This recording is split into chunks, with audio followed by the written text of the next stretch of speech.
नमस्कार, आप देख रहे हैं कालचक्र। मैं हूं विपनेश माथुर और मेरे साथ हैं प्रश्न कुंडली विशेषज्ञ पंडित सुरेश पांडे जी। पंडित जी, आपका बहुत बहुत स्वागत है कालचक्र में। आपकी कुंडली के अस्त ग्रह कैसे आपके भाग्य को भी कर सकते हैं अस्त, जानने के लिए देखिए कालचक्र। जी हाँ, अगर आपके जीवन में अशांति है, पैसे के लिए मोहताज होना पड़ रहा है आपको, करियर डावाडोल है, बिजनेस ठप हो चुका है, शादी की बात दूर दूर तक नहीं हो रही, बीमारी एक के बाद एक लगी हुई है, कष्ट लगातार बढ़ते जा रहे हैं, जीवन में किसी भी तरह का सुख नहीं है, तो आज अपनी कुंडली पर जरूर गौर करें। कहीं आपकी कुंडली में एक या इससे ज्यादा ग्रह अस्त तो नहीं है, क्योंकि बड़े से बड़े ग्रह का अस्त होना आपकी जिंदगी तबाह कर सकता है और आपका सुख चैन छीन सकता है। ऐसे में पंडित सुरेश पांडे जी से जानिए अस्त ग्रह के बुरे प्रभावों को दूर करने के अचूक और असरदार उपाय। तो चलिए आज की अपनी खास चर्चा की शुरुआत करते हैं और सबसे पहले पंडित जी से जानते हैं कि ग्रहों का अस्त होना क्या होता है, वो भी ज्योतिष के अनुसार। तो पंडित जी, सबसे पहला सवाल मेरा आपसे यही है कि ग्रहों का अस्त होना क्या होता है, इसके बारे में आप विस्तार से बताइए ज्योतिष के अनुसार। देखो विपनेश, सूर्य को अस्त होता हुआ रोज आप भी देखते हो जी। चंद्रमा को भी अस्त होता हुआ देखते हो। बिल्कुल। और अगर आपने ध्यान दिया हो तो पश्चिम दिशा में शुक्र को भी अस्त होता हुआ कभी आपने देखा होगा। शुक्र भी एक लाल रंग के तारे की तरह दिखाई देता है और जो मतलब कि समयबद्ध तरीके से अस्त होता है। तीन ग्रह मनुष्य की आंखों से देखे जाते हैं कि उदय हो रहे हैं कि अस्त हो रहे हैं, लेकिन बाकी के जितने ग्रह हैं, राहु केतु को छोड़ करके शनि तक जो 7 ग्रह हैं, ये सबके सब सूर्य को छोड़ करके सबके सब अस्त होते हैं। 6 ग्रह ऐसे हैं जिनके साथ सूर्य जब हो जाता है तो 9 डिग्री से 12 डिग्री के बीच में जब किसी ग्रह के सानिध्य में आता है तो वो ग्रह अपने आप अस्त हो जाता है, और जब फिर सूर्य के डिग्री का अंतर होता है तो वो ग्रह उदय हो जाता है जी। लग्न चंद्रिका में बहुत अच्छी बात लिखी हुई है। लग्न चंद्रिका ज्योतिष शास्त्र की एक पुस्तक है और जो लोग ज्योतिष के विशेष प्रेमी होंगे उन्होंने पढ़ा होगा। उसमें पहला चैप्टर ही यही है, क्या? त्रिभिर स्वस्थै भवेन मंत्री, त्रिभिर उच्चै नराधिपः, त्रिभिर निच्चै भवेत् दासः, त्रिभिर अस्तै गतं जड़ः।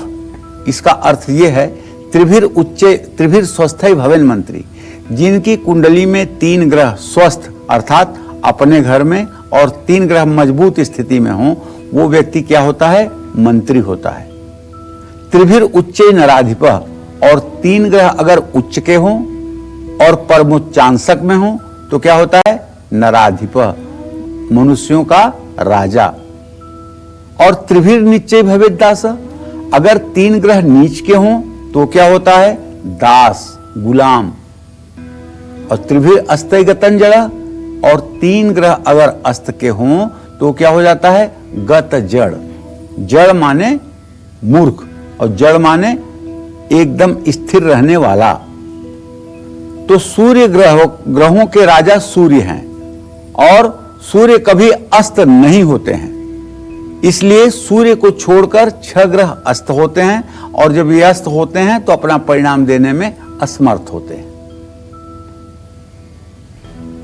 और आइए चर्चा को आगे बढ़ाते हैं। देखिए पंडित जी, आपको ग्रहों के राजा सूर्य के बारे में बता रहे हैं, तो सूर्य कभी अस्त नहीं होते, लेकिन सूर्य के नजदीक आने वाले ग्रह अपने आप अस्त हो जाते हैं। और ऐसे में पंडित जी से अब ये जानते हैं कि सूर्य के कितने निकट पहुंचने पर कौन सा ग्रह अस्त हो जाता है।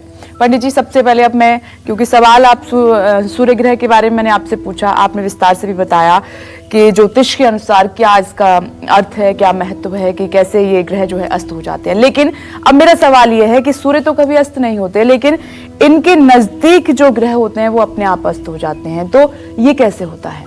ऐसे होता है कि सूर्य की रश्मियां इतनी तेज हैं कि इनके प्रभाव क्षेत्र में आने पर जी सारे ग्रहों का प्रभाव नष्ट हो जाता है। जैसे सूर्य से 12 डिग्री के अंतर्गत आने वाले ग्रह अपना सामर्थ्य खो देते हैं। त्रिभिर अस्तै गतं जड़ः, ये लग्न चंद्रिका का मंत्र है। त्रिभिर अस्तै गतं जड़ः, यही एक ऐसा योग है जिसमें पैदा होने वाले बच्चे मंगोल होते हैं, जिनकी गर्दन अपने से नहीं उठ पाती है, जिनके हाथ पैर नहीं एक्टिवेट हो पाते हैं, जो बोल नहीं पाते हैं, जिनका मुंह हर समय खुला हुआ रहता है, और ये लोग काफी दिनों तक जीवित भी रहते हैं। माता पिता के लिए हर क्षण हर पल ऐसे बच्चे मानसिक संताप देते हैं। ऐसे में त्रिभिर अस्तई गतन जड़ा, 3 ग्रह अगर अस्त के हों तो ऐसा व्यक्ति जड़वत अर्थात किसी का जन्म चक्र के 3 ग्रहों के अस्त हो जाने पर व्यक्ति जड़ पदार्थ के समान हो जाता है। ऐसा व्यक्ति स्थिर बना रहता है। उसके शरीर, मन और वचन सभी में शिथिलता आ जाती है। मैंने बताया आपको ना कि ऐसा बच्चा ही मंगोल होता है। न वो बोल पाता है, न सुन पाता है, न ठीक से अपने नित्य क्रिया को कर पाता है, न स्नान कर पाता है, न दातून कर पाता है, कुछ भी नहीं। सारी चीजें व्यतिक्रम में हो जाती हैं। और अस्त ग्रह अपने नैसर्गिक गुणों को खो देता है। जैसे मंगल साहस पराक्रम देना है, अस्त हो गया, नहीं देगा। बुध बुद्धि देना है, अस्त हो गया, नहीं देगा। शुक्र विलासिता देना है, अस्त हो गया, नहीं देगा। तो आप ये समझें। और ये ग्रह बलहीन हो जाते हैं। और यदि ये ग्रह अपनी मूल त्रिकोण राशि में या उच्च राशि में हों तब भी ये अच्छे परिणाम देने में असमर्थ रहते हैं। ज्योतिष शास्त्र में एक अस्त ग्रह की वही स्थिति बन जाती है जो एक बीमार, बलहीन और अस्वस्थ राजा की होती है। ये बात आप अपने दिमाग में बैठा लीजिए। लेकिन एक बात मैंने और कहा, त्रिभिर निश्चय भवेत् दासा, 3 ग्रह अगर नीच के हों तो दास होता है। इस बात से मैं 100% सहमत नहीं हूं। इसके लिए ये बात मैं कहना चाहता हूं, जैसे मैं अभी तक अपने 50 साल के जीवन में जिन लोगों की जन्म कुंडली देखा है, 3 ग्रह जिनके नीच के हैं ऐसे लोगों को मैंने कैबिनेट मंत्री देखा है, ऐसे लोगों को हमने IAS बनते हुए देखा है। जब उस कुंडली का अध्ययन किया गया तो नीचे से निकल के ये आया कि ये तीनों ग्रहों का अस्त नीच होना 3 नीच भंग राजयोग बना रहा है। और ये नीच भंग राजयोग कैसे बनता है? जो ग्रह जिस राशि में अस्त है उसका मालिक जहां उच्च होता है, अगर वो केंद्र में हो तो नीच भंग राजयोग होता है।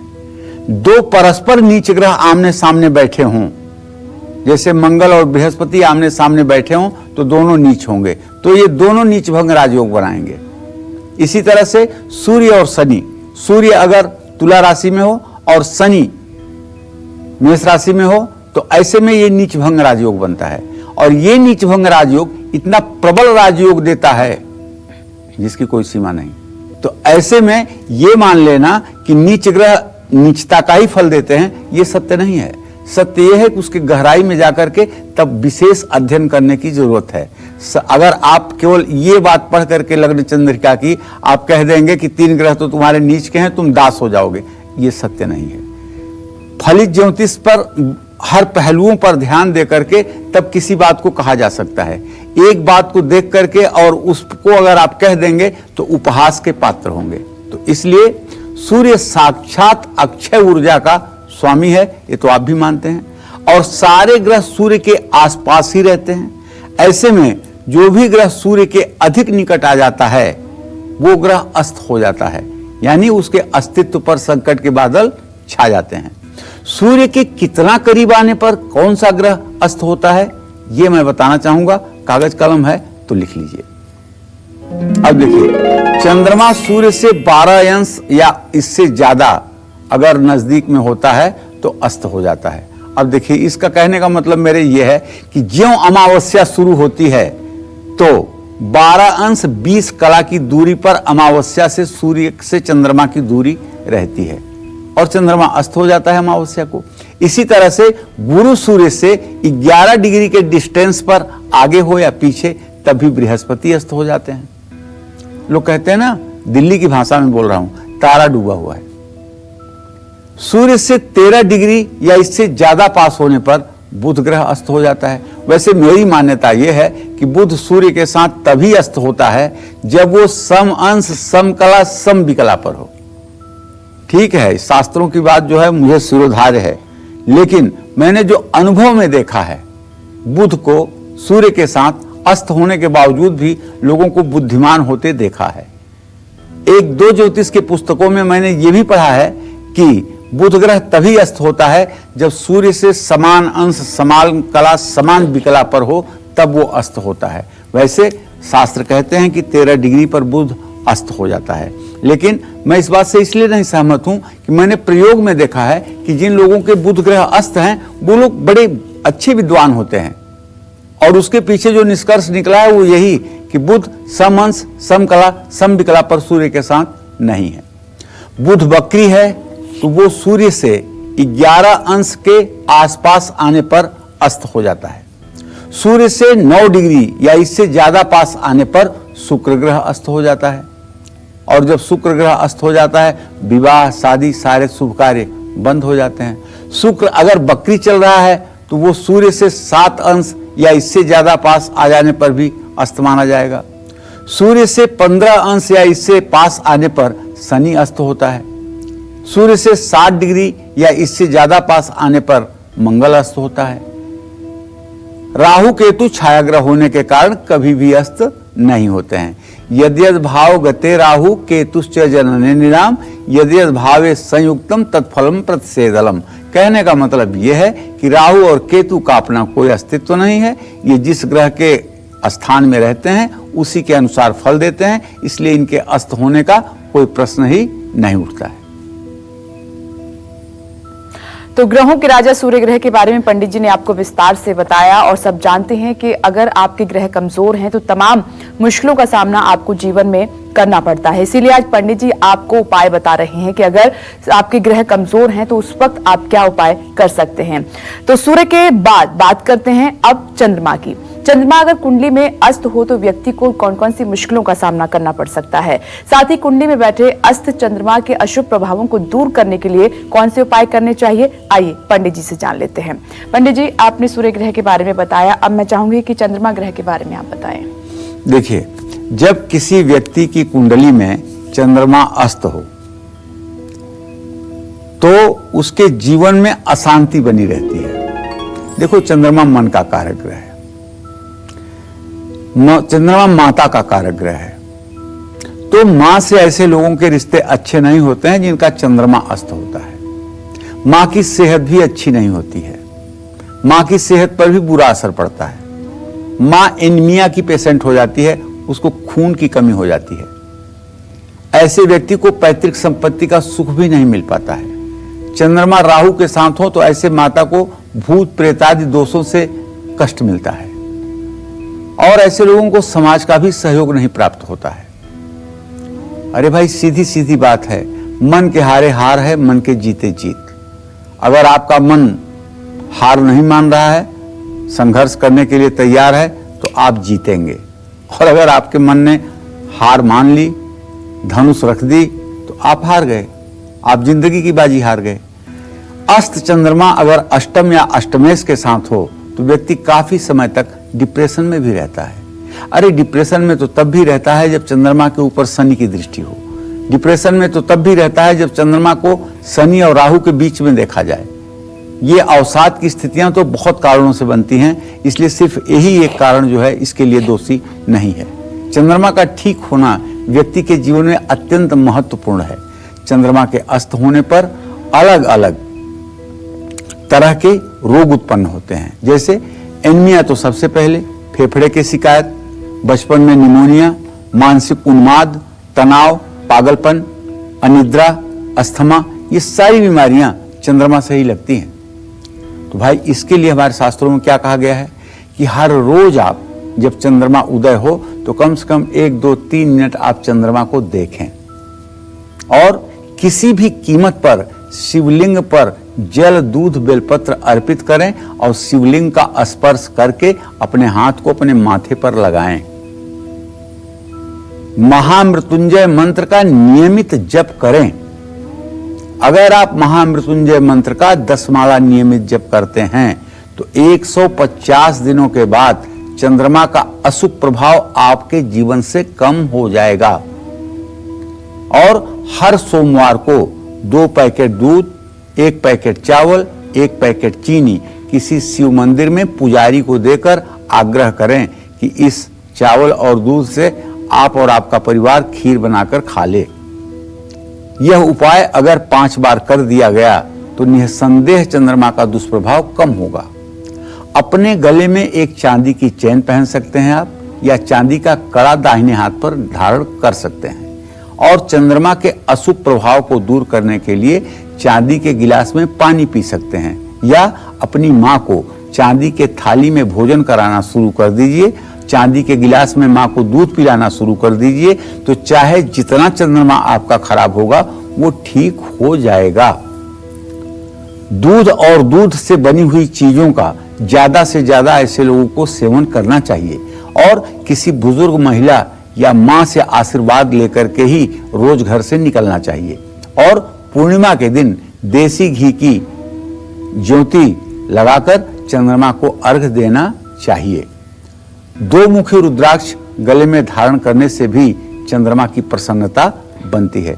देखिए, कुल मिलाकर के ये कहूं कि अगर केवल चंद्रमा के बारे में बताऊं कि चंद्रमा क्या क्या बिगाड़ सकता है, क्या क्या बना सकता है, तो इसके लिए भी 1 घंटा कम है। लेकिन आप ये मान लीजिए, मन से संबंधित जितना भी रोग होता है, आपकी सोच से संबंधित जितना भी रोग होता है, वह सिर्फ और सिर्फ चंद्रमा के कारण होता है, चंद्रमा की कमजोर परिस्थितियों के कारण होता है।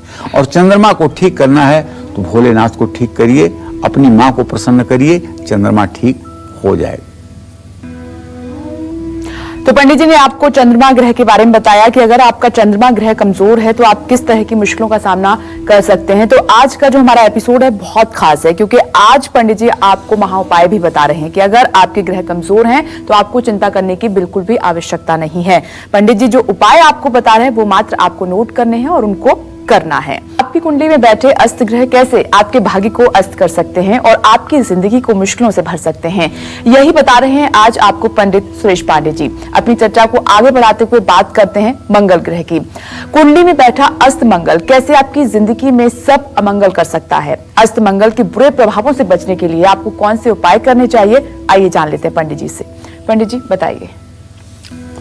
चलिए, अब हम आ गए हैं मंगल ग्रह के बारे में बात करेंगे। तो पहले ये जान लीजिए कि मंगल ग्रह किस चीज का कारक है। मंगल कारक है भाई बहन का, मंगल कारक है साहस का, मंगल कारक है पराक्रम का, मंगल कारक है क्रोध का, मंगल कारक है अग्नि का, मंगल कारक है विस्फोट का। अब आप समझ गए होंगे कि मंगल किन किन चीजों का कारक है। तो अगर किसी व्यक्ति की जन्म कुंडली में मंगल सूर्य के साथ होकर के अस्त हो जाए तो उसकी जब भी अंतर्दशा आएगी, मतलब 120 वर्ष की महादशा होती है और हर ग्रह की महादशा में मंगल की अंतर्दशा आती है, तो ऐसा व्यक्ति क्रोधी और उसके नसों में दर्द होगा, उसका खून खराब हो जाएगा, या तो डायबिटीज हो जाएगी, डायलिसिस जैसी स्थिति में पहुंच जाएगा, या फिर अवसाद डिप्रेशन जैसी स्थिति में हो जाएगा, या डरपोक हो जाएगा। वो ऐसे कहेगा ना, देखो वहां कोई खड़ा है, वो देखो मुझे घूर रहा है, वो मुझे ये कर रहा है। मतलब एक तरह से मानसिक रोग अपने चरम सीमा पर हो जाएगा। अस्त मंगल पर अगर राहु केतु का प्रभाव होगा तो व्यक्ति दुर्घटना, मुकदमा या किसी लंबी बीमारी का भी शिकार हो सकता है। और ये मंगल राहु के कंपैक्ट में ज्यादा होता है। इसके लिए आप जितने साल के हैं उतने ग्राम का चांदी का नाग बनवाइए और शिव मंदिर में पंचमी तिथि पर रुद्राभिषेक करिए, और रुद्राभिषेक करके वो चांदी का नाग सर्प सुक्त ब्राह्मण पढ़े और आप उसे हाथ में लेकर के शिवलिंग पर रख दें। मेरा विश्वास है कि अगर ये उपाय आप कर लेंगे तो दुर्घटना से आपका बाल बांका भी नहीं होगा।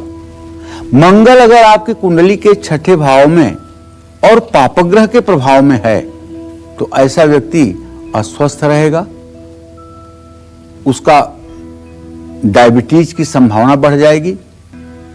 वैसे तो शुक्र शनि का संयोग नहीं बनेगा तो कैंसर नहीं होगा, लेकिन अगर शुक्र शनि का भी संयोग बन जाए तो कैंसर भी देता है मंगल, और चोटग्रस्त व्यक्ति हो जाता है। इस प्रकार अगर मृत्यु भाव के स्वामी के साथ और या मृत्यु भाव के ग्रह के प्रभाव में मंगल हो जाए तो ऐसे व्यक्ति की आकाशीय बिजली गिरने से, या ये जो बिजली अपनी इलेक्ट्रिक है इससे, या फिर विस्फोट से, क्षति होती है और ऐसा व्यक्ति घोटालेबाज भी होता है, भ्रष्टाचार में भी लिप्त होता है। अगर 12वें ग्रह का कोई पाप ग्रह स्वामी है और उसके प्रभाव में अगर ये मंगल है तो ऐसा आदमी ड्रग एडिक्ट होता है, नशा करता है। कौन कौन से नशे करते हैं? प्रायः ऐसे लोग सूखा नशा करते हैं, मतलब शराब नहीं पीते हैं लेकिन दूसरे प्रकार के जो नशे हैं जिसे ड्राई मतलब कि जो है एडिक्शन कहते हैं, वो करते हैं। तो करना क्या है कि आपका मंगल ठीक हो जाए। नित्य पहली बात तो आपको हनुमान चालीसा का पाठ करना है। अगर आप पुरुष हैं तो आप हनुमान चालीसा का पाठ करें, बजरंग बाण का पाठ करें, हनुमान अष्टक का पाठ करें, सुंदरकांड का पाठ करें। अगर आप महिला हैं तो आपको दुर्गा सप्तशती में दुर्गा जी के जो 108 नाम हैं उन नामों को सुबह शाम 7-7 बार आपको पढ़ना चाहिए। निश्चित रूप से ये पढ़ते ही आपका मंगल आपके लिए मंगल करेगा। महीने में एक बार मंगलवार को हनुमान जी को श्रृंगार जरूर कराएं। इसी तरह से जो महिलाएं मंगल के ऐसे चपेट में हों उन्हें चाहिए कि दुर्गा जी को मंगलवार के दिन श्रृंगार की सामग्री अर्पित करें। हनुमान जी को मीठे रोट का भोग लगाएं। हनुमान जी को अनार, केला, केसर, लड्डू का भोग लगाएं और अपने भाई को, साले को, जीजा को, सबसे रिश्ते अपने मेंटेन रखें। बंदरों को गुड़ और भुने हुए चने भी आप खिला सकते हैं।